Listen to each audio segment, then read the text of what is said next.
All right, good day, wonderful people. Today, as you can see in my hand, what can you see here? This must be a bottle of water. And I'm going to be explaining to you this afternoon water and solubility. Water is a universal solvent. You can drink it, you can use it for so many domestic purposes. You can bathe with it, you can wash with it, you can cook with it.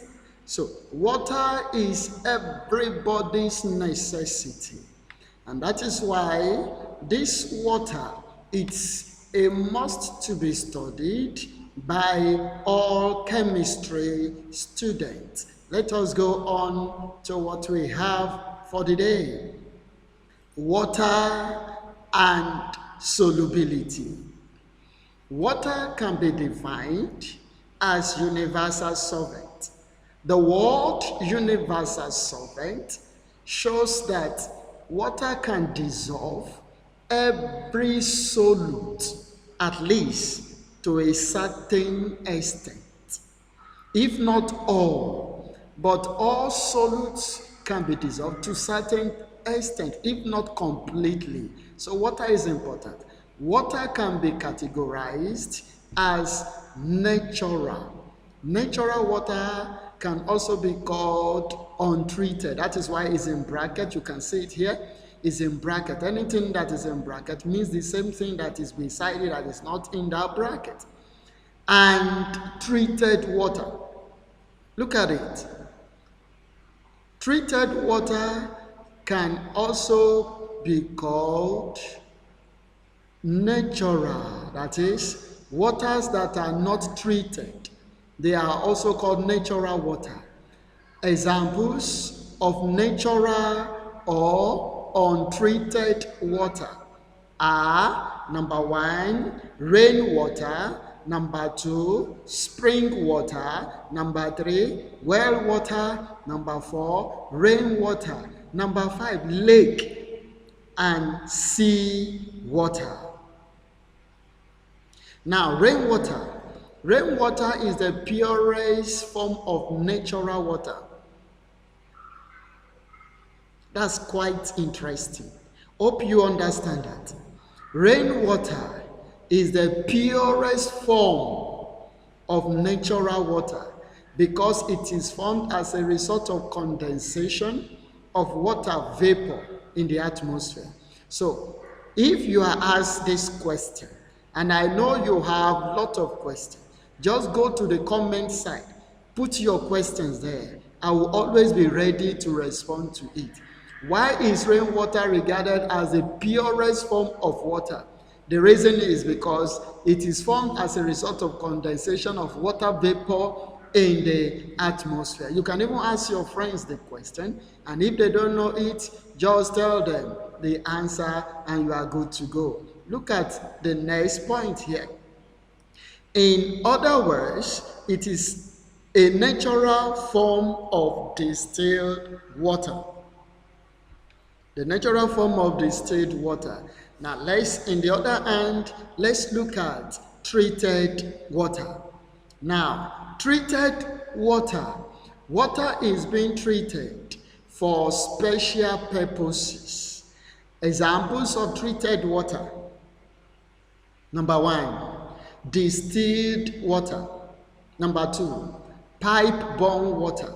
Number 3, chlorinated water. Take note of these.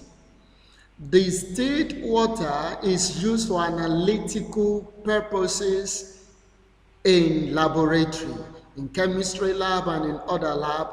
Distilled water is used for analytical purposes. Now let's go on. Treated water. Let's take pipe-borne water. Pipe-borne water is used for township.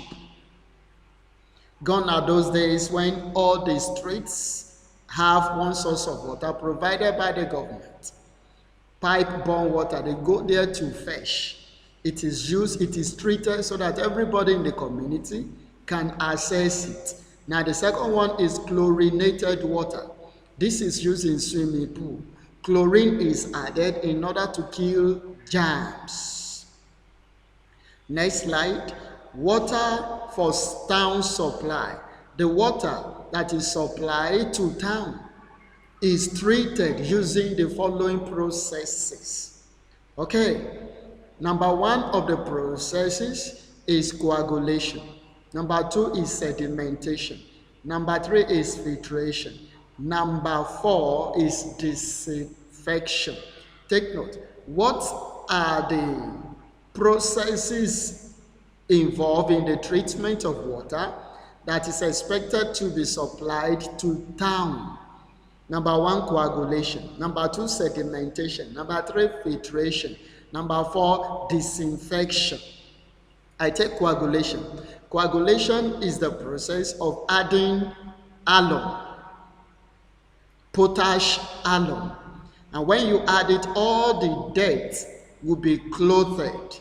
And when they are clothed, they now move to sedimentation. Sedimentation is when all the dirt has come together. They now go down to the base of the container.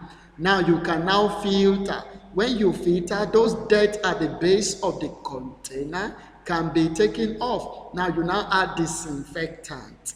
Disinfectant that are needed to be added, number one is chlorine, number two is iodine, number three, now you can add calcium oxide or calcium hydroxide, as the case may be. You wonderful student, I am so particular about you. Now you can ask questions. I will always be ready to respond. That is why I'm here. Ask your questions, uses of water, types of water, then we shall go. Make sure you watch all these videos on water and subscribe to this channel so that subsequent videos can be uploaded to you. Thank you.